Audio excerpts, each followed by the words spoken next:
कश्मीर की ठंडी घाटियों में जहां धुंधली सुबहें और बर्फ से ढकी चोटियां एक अद्भुत दृश्य प्रस्तुत करती थीं, एक सैनिक अर्जुन सिंह तैनात था। उसकी आंखों में बलिदान की चमक थी, लेकिन दिल में एक अदृश्य हलचल। हर सुबह वह अपनी ड्यूटी पर निकलने से पहले एक छोटी सी तस्वीर माँ वैष्णो देवी की अपने बैग में रखता था। तस्वीर के सामने आते ही उसे अपने अंदर एक नई ऊर्जा का अनुभव होता था। अर्जुन सदैव कहता, माँ, जब तक आप साथ हैं कोई डर नहीं। उसका विश्वास अडिग था, जैसे बर्फ के बीच खड़ा एक मजबूत पेड़। लेकिन एक दिन जब आसमान में काले बादल छा गए और दुश्मनों की गोलियां बरसने लगी, उसकी धड़कनें तेज हो गईं। गोलियों की आवाज में अर्जुन घायल हो गया और बर्फ में गिर पड़ा। दर्द से कराहते हुए उसने माँ को पुकारा, माँ, अब शायद मैं घर नहीं लौट पाऊं।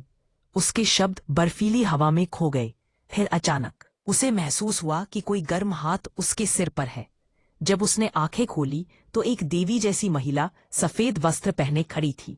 उनके चेहरे से तेज प्रकाश निकल रहा था, जैसे कोई सूरज की किरणें उसकी चारों ओर छितरा रही हों। उन्होंने कहा, डर मत मेरे बच्चे, तेरी माँ तेरे साथ है।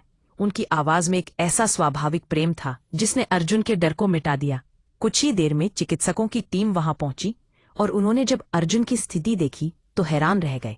अद्भुत है, इतनी ठंड में ये जिंदा कैसे रहा? वे एक दूसरे से बोले। अर्जुन ने मुस्कुराते हुए कहा, माँ वैष्णो ने मेरा हाथ थामा था। उसके चेहरे पर एक अद्भुत शांति थी, जैसे उसने जीवन का सबसे बड़ा रहस्य खोज लिया हो। जब वह ठीक होकर घर लौटा तो उसने तुरंत माँ वैष्णो देवी के मंदिर की ओर रुख किया।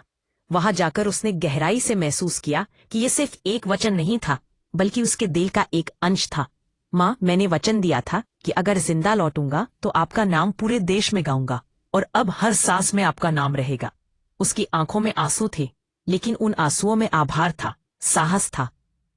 उसकी कहानी केवल एक सैनिक की नहीं थी, बल्कि एक अडिग श्रद्धा और विश्वास की थी। माँ वैष्णो देवी हमेशा अपने भक्तों की रक्षा करती हैं, चाहे वो किसी भी संकट में क्यों न हो। उनका आशीर्वाद अदृश्य परंतु सबसे शक्तिशाली कवच होता है।